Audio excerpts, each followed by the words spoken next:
What's going on, everybody? It's Hell Broke Lucy. I've been wandering around here taking care of business the last couple of days, and something been telling me it's time to say something. Well, my topic got handed to my in my lap here just about an hour ago. Discussion with a good friend. She brought to my attention a letter that's put out. To the preface of it is to help white people to see why it's so hard for the young black voter. And in the end of this note, it destroyed the need to vote. It enraged me. That letter undoubtedly got a big circulation, and it's going to cause young black people not to vote. I have empathy, even now, for Muslims who are targeted because of what they are. I despise their religion. It's murder through and through, needs to go. But the humans who are targeted, it's called empathy. I've put myself in the shoes of these people in this caravan that's coming up from Guatemala. 1,000 miles on foot, pushing strollers. 20 miles a day. Lord have mercy. And the dimwits on the right cannot see that the only thing that would drive parents to do this is the life they were in was horrible. And up here, there's still a chance. Even with the gloom and doom from the shit ass in office, they still have a shot of becoming a U.S. citizen. And they are doing all of this. And some of them have already dropped out. I think it was 7,000, now it's 4,000. They're doing all this because they want to change something. Okay. You compare getting out and voting Tuesday, and if you can't get to the poll and vote, compared to what those people are doing just to have a life, you're a pussy. Or you bought into one of these pity party letters going around that cast guilt on everyone who encourages everyone to vote. Okay? I come really close for a white man understanding what black people go through because of the cult I was raised in and the town we were in. The mental makeup of my father, the makeup of the Archie Bunker world at the time. And then I went and lived one hell of a fucking life, completely on the wild side. But I never, ever quit.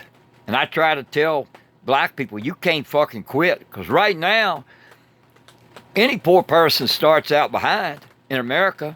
We don't have the right to life here. We only got the right to compete. And maybe we'll survive. And then a few assholes climb even further up the ladder. And they get rich and they get greedy. And they keep making people on the bottom, keep making our life miserable. I'm going to give you some examples. 18 years old, I hit the world.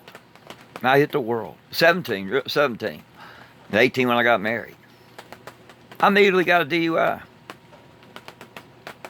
Yep.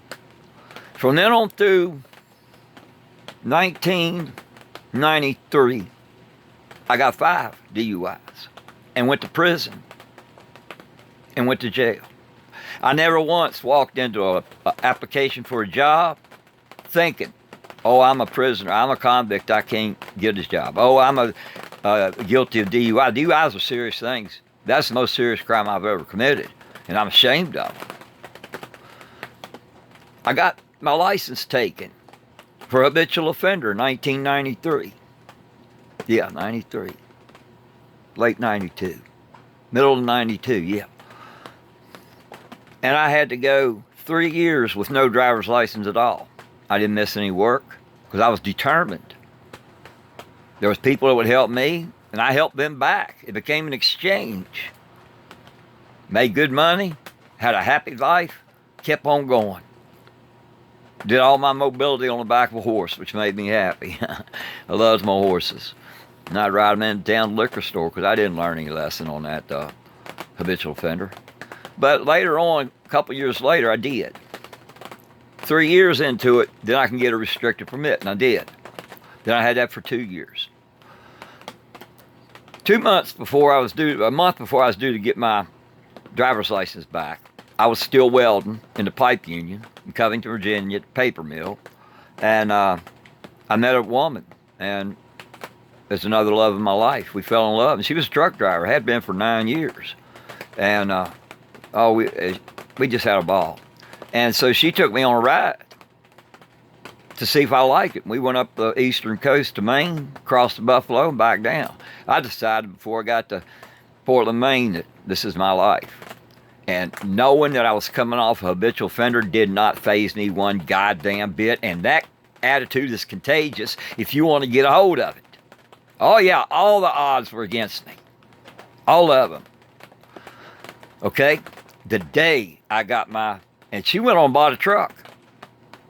And then later on it was half mine. We ended up with 4 trucks. Even before I got my driver's license back, she had so much faith in the power that I was putting out. No one doubted that I was going to achieve my goal. That's good for black people, white people everywhere. That's good for people. Forget you're black. Forget you're a felon. Forget you're white. You know, so many people in this country try to walk around like they're white people. Like that comes with a t-shirt and a tattoo or a haircut or some shit. Well, especially young black men, do the same thing. You set a look and a standard for what is black, and you walk around, and that's on your mind. You got to put this shit on your mind. I never think that I'm white. I'm a human being. I'm a human being. Okay? I made 87 phone calls looking for the first place that would take me. And I found a place in Jackson, Mississippi, and they would take me as long as she was up in the cab, not sleeping with me the whole time I drove. She was going to be teaching me. Her credentials got her that job. So within 30 days, then we could drive double. And we did. After 30 days, they graduated me, and I was a full-blown trucker. I had 50,000 miles in the blink of an eye. I'm not stoppable. I can't be stopped. I had nearly defeated myself before. Not long ago. It was a dreadful feeling. It made me sick. This Tuesday, we can start with this goal. Let's say there's 10 rungs on the ladder of life. In America now, if you're poor, you're not born on that first rung. You're down on the ground. If you wealthy kids, they already two rungs up. And then it's a contest to see if the poor can get a decent paying job in this shithole environment that we live in.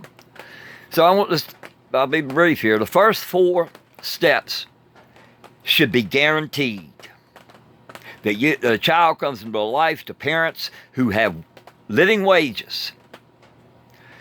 That child's education needs to be guaranteed all the way through college.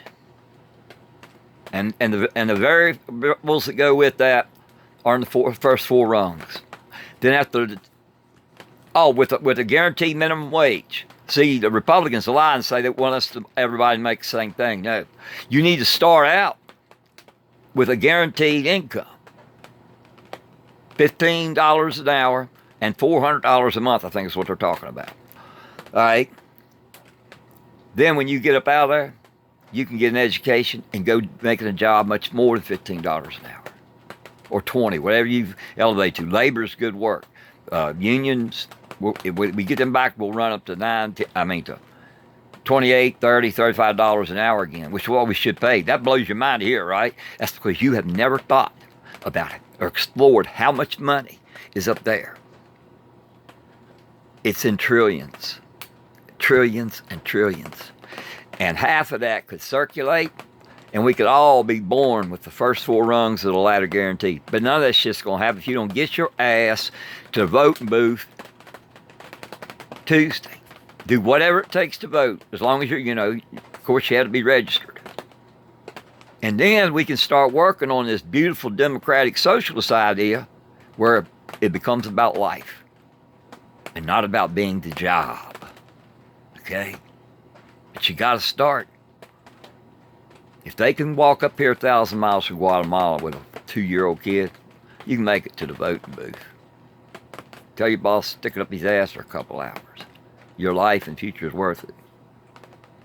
Till next time.